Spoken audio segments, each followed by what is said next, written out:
Canberra here. Hey, I've had lots of texts and emails in the last 24, 48 hours.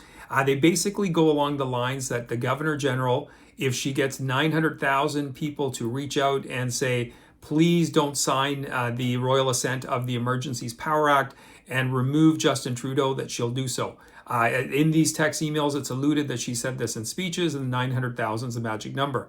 I'll give you my own take on it. I'm not a constitutional expert, but I see little hope of this happening. To me, it's hopium. It's one of those things that we wish could be possibility or reality, but let me unpack to you why.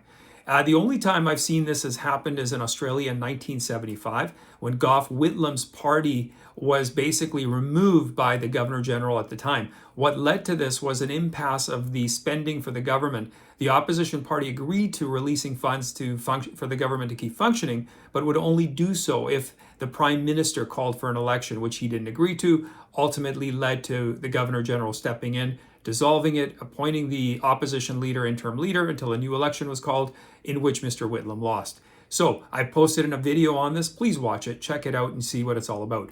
With respect to our own crisis here, the Governor General is a political appointee. So number one, she's beholden to the Prime Minister because he has the major input on this.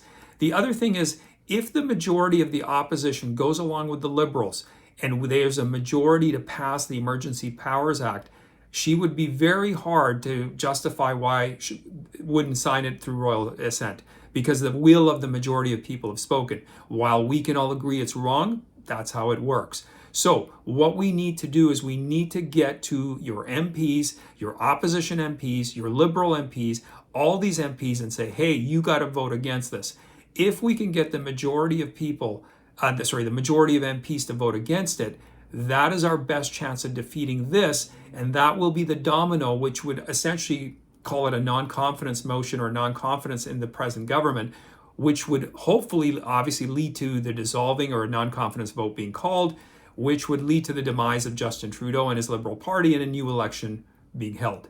This is the only true path I see. Like I said, hopium on getting the Governor General to do this. Please don't go down that rabbit hole. Do it. If you want to do it, but please reach out to your MPs first. Don't spend a lot of time on this. Focus on the MP side of it. That's where we need to be. We need to be unified and not distracted at this time by peripheral things. Like I said, check out the video that I posted, as well as what happened in Australia. Think through the logic of it. And even if you look at it, the number of 900,000 people, I don't know where that would come from, but at a minimum, I would think that if I was the Governor General, I'd say, look, before I acted, I would want the number of people who contacted me that were opposed to this to at least exceed the number that voted for the Liberals in the last election. Anyway, that's just my common sense take on it. Like I said, I'm not a constitutional expert.